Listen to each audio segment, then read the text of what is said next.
अफगानिस्तान एक ऐसा देश है जिसे आज तक कोई भी पूरी तरह नहीं जीत पाया।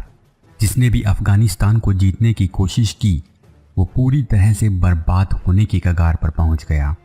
दुनिया की सबसे बड़ी शक्तियों ब्रिटेन, सोवियत यूनियन और अमेरिका की भी हालत अफगानिस्तान में जाकर खराब हो गई।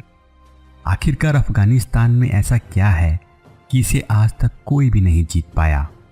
इस राज को जानने के लिए हमें अफगानिस्तान के इतिहास के बारे में जानना होगा। अगर आप पहली बार हमारे चैनल अजब गजब फैक्ट्स पर आ रहे हैं तो चैनल को सब्सक्राइब कर बेल आइकन को जरूर दबा दें ताकि आपको ऐसे ही जानकारी से भरे वीडियोस लगातार मिलते रहें। अगर प्राचीन इतिहास की बात करें तो अफगानिस्तान का इतिहास भारत की प्राचीन कथा महाभारत से भी जुड़ता है। अफगानिस्तान के कांधार को महाभारत काल का गांधार माना जाता है। महाभारत काल के बाद यहाँ पर मौर्यन साम्राज्य ने भी राज किया। 1996 में जब तालिबान ने अफगानिस्तान की सत्ता अपने हाथों में ले ली तो उसने इस्लामिक राज से पहले के हर निशान को मिटाने की कोशिश की। इसी कड़ी में उन्होंने 2001 में दुनिया की सबसे बड़ी महात्मा बुद्ध की मूर्तियों को भी तुड़वा दिया। माना जाता है कि बामियान की इन मूर्तियों को 1500 साल पहले बनाया गया था। 9वीं शताब्दी तक ये क्षेत्र बुद्धिस्ट था। इसके बाद धीरे धीरे इस पूरे क्षेत्र पर मुस्लिमों का राज हो गया, क्योंकि इससे आसपास के मुस्लिम बहुल इलाकों से बिजनेस करना आसान होता था। जब चंगेज़ खान ने 1221 में बामियान वैली पर कब्जा किया तो उसने इन मूर्तियों को नुकसान नहीं पहुंचाया था, जबकि मुगल बादशाह औरंगजेब ने इन्हें नष्ट करने की कोशिश जरूर की थी। माना जाता है कि 10वीं शताब्दी तक अफगानिस्तान पर हिंदू राजाओं का ही अधिकार था, लेकिन 1019 में जब महमूद गजनी ने त्रिलोचन पाल को हराया तो वहां हिंदू राजाओं का शासन समाप्त हो गया। इसके बाद 1504 में बाबर ने इस पर कब्जा कर लिया। उस समय तक अफगानिस्तान का अस्तित्व सामने नहीं आया था। 1739 में मुगल बादशाह मोहम्मद शाह ने ईरान के नादिर शाह को एक संधि के तहत अफगानिस्तान सौंप दिया था।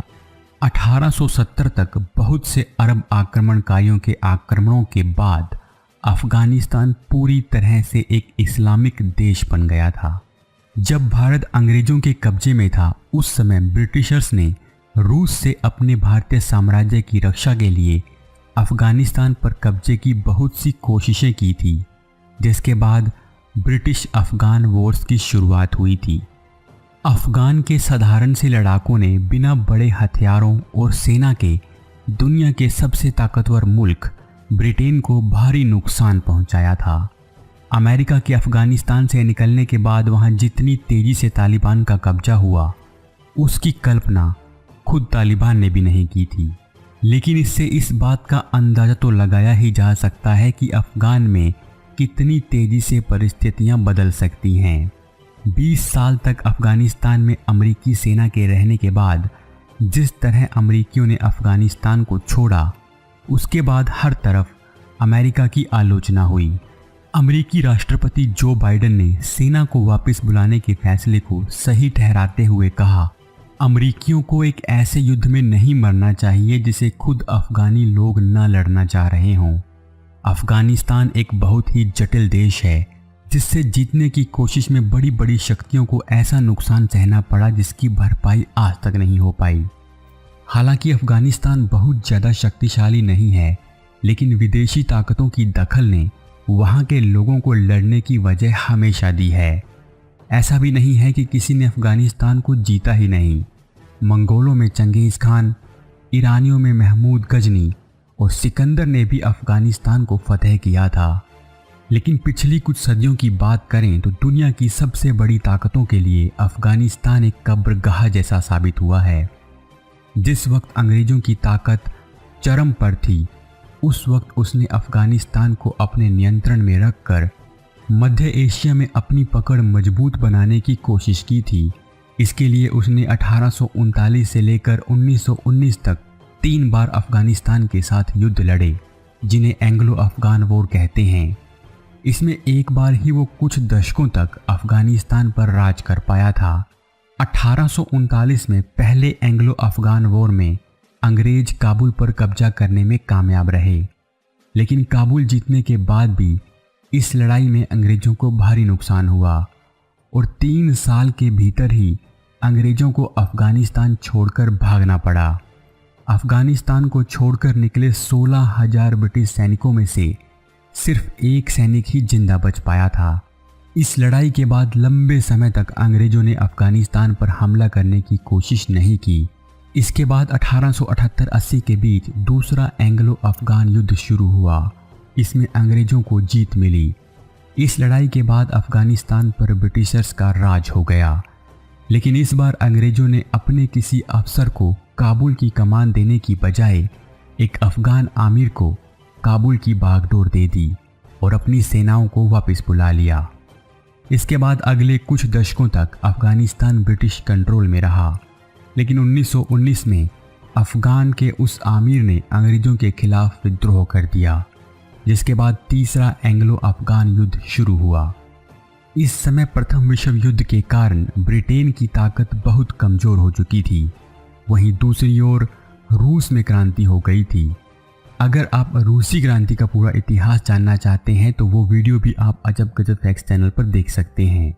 रूसी खतरा कम होने और पहले विश्व युद्ध में बहुत अधिक खर्च होने की वजह से अंग्रेजों ने 4 महीने की लड़ाई के बाद ही अफगानिस्तान को स्वतंत्र घोषित कर दिया। अफगानिस्तान आज़ाद हो चुका था, लेकिन वहाँ के लोगों में कट्टरवादी सोच कायम थी। अफगानिस्तान में महिलाओं के अधिकारों को कुचले जाने की चर्चा आज सबसे ज़्यादा है। उस वक्त भी अमानुल्लाह खान ने महिलाओं को कुछ अधिकार देने की कोशिश की थी और महिलाओं के बुर्का पहनने की प्रथा को ख़त्म कर दिया था। ये सुधार अफगानिस्तान के धार्मिक और कट्टरवादी सोच रखने वाले नेताओं को रास नहीं आए और अफगानिस्तान में गृह युद्ध जैसी स्थिति बन गई। अगले कई वर्षों तक वहाँ स्थिति ऐसी ही रही, जिसका फ़ायदा सोवियत संघ ने उठाया और अफगानिस्तान पर हमला कर दिया। 1979 में सोवियत के अफगानिस्तान में दखल का वहाँ के मुजाहिदीन संगठनों ने विरोध किया। इन लड़ाकों ने सोवियत के खिलाफ जंग छेड़ दी, जिसके बाद तालिबान और अल कायदा जैसे संगठनों का उदय हुआ। सोवियत के खिलाफ जंग में अफगानी लड़ाकों को अमेरिका से पूरी मदद मिली। साथ ही पाकिस्तान, चीन, सऊदी अरब और ईरान जैसे देशों ने भी इन लड़ाकों की हर संभव मदद की। सोवियत ने सोचा था कि वो बड़ी आसानी से अफगानिस्तान को कब्जे में ले लेंगे, लेकिन मुजाहिदीनों ने उसे कड़ी टक्कर दी। अफगानिस्तान को कब्जे में लेने के मिशन में सोवियत ने बहुत बड़े स्तर पर खून खराबा किया, जिसमें 15 लाख के करीब लोग मारे गए और लाखों की संख्या में लोगों को दूसरे देशों में शरण लेनी पड़ी। सोवियत यूनियन ने वहां कब्जा तो कर लिया, लेकिन वो विरोधी अफगानी लड़ाकों को ख़त्म करने में नाकामयाब रहा। अफगानिस्तान के लड़ाकों ने गुरिल्ला आक्रमणों से सोवियत संघ को बहुत नुकसान पहुंचाया।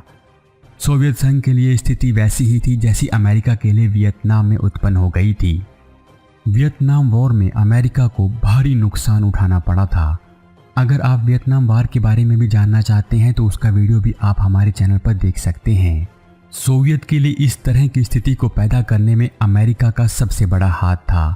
वो पाकिस्तान के जरिए मुजाहिदीनों को मदद पहुंचा रहा था और चाहता था कि वियतनाम युद्ध जैसा नुकसान सोवियत संघ को भी सहना पड़े। अमेरिका की खुफिया एजेंसी ने इस ऑपरेशन को नाम दिया था ऑपरेशन साइक्लोन। बहुत ज़्यादा पैसा खर्च करने और लाखों लोगों को मारने के बाद भी सोवियत गुरिल्ला लड़ाकों से हार रहा था। ऐसे में सोवियत ने अपनी अर्थव्यवस्था को बचाने के लिए 1988 में अफगानिस्तान से अपनी सेना को वापस बुला लिया। इसके बाद सोवियत संघ का विघटन हो गया। सोवियत संघ के अफगानिस्तान से निकलने के कुछ समय बाद 1996 में तालिबान ने सत्ता अपने हाथों में ले ली। तालिबान के सत्ता में आने के बाद अफगानिस्तान में बहुत से दूसरे गुट भी सक्रिय हो गए। अमेरिका पर अल कायदा ने 9/11 का हमला करके उसे एक बड़ी चोट पहुंचाई। इसके बाद अमेरिका ने अफगानिस्तान से अल कायदा के खात्मे का अभियान चलाया। अमेरिका का मकसद अपना बदला लेना था, लेकिन अमेरिका ने इसे अफगानिस्तान में लोकतंत्र की स्थापना से भी जोड़ दिया। अमेरिका ने अपने सैनिक अफगानिस्तान भेजे और तालिबान के खिलाफ युद्ध छेड़ दिया। जल्दी ही अमेरिका तालिबान को सत्ता से बाहर करने में सफल रहा। इसके बाद अफगानिस्तान में एक सरकार का गठन हुआ जिसकी बागडोर करजई ने संभाली। इस तरह अमेरिकी दखल के बाद अफगानिस्तान में एक सरकार चल रही थी जिसमें अमेरिकी सेना शुरू में लीड कर रही थी, लेकिन अलकायदा के लीडर ओसामा बिन लादेन को मारने के बाद अमेरिका ने वहां की जिम्मेदारी अफगान सेना के हाथों में दे दी। 2014 में तालिबान और अफगान सेना के बीच संघर्ष बहुत बढ़ गया। इसके बाद अमेरिका ने अफगानिस्तान से अपनी सेना को वापस बुलाने का फैसला लिया। अमेरिका की अफगानिस्तान छोड़ने के पीछे एक और बड़ा कारण वहां युद्ध में होने वाला खर्च था। अमेरिका दावा करता है कि उसने 2010 से 2012 के बीच प्रति वर्ष युद्ध पर 100 अरब अमेरिकी डॉलर्स खर्च किए हैं। इतना पैसा अगर अमेरिका ने वहां विकास पर खर्च किया होता तो अमेरिका के अफगान छोड़ने के बाद इतनी जल्दी वहां तालिबान का कब्जा नहीं होता, क्योंकि जिस अफगानी फौज पर तालिबान से लड़ने की जिम्मेदारी थी उसे कई महीनों से वेतन तक नहीं मिल रहा था और अफगानिस्तान के राष्ट्रपति गनी भी अपना पैसा लेकर वहां से भाग गए थे। इसलिए वहां सेना ने तालिबान के सामने सरेंडर कर दिया। अमेरिका के लिए अफगानिस्तान फिर से वियतनाम बन गया था। तो दोस्तों, ये था अफगानिस्तान का पूरा इतिहास। ऐसे ही वीडियोस के लिए आप हमारे चैनल को सब्सक्राइब जरूर कर लें।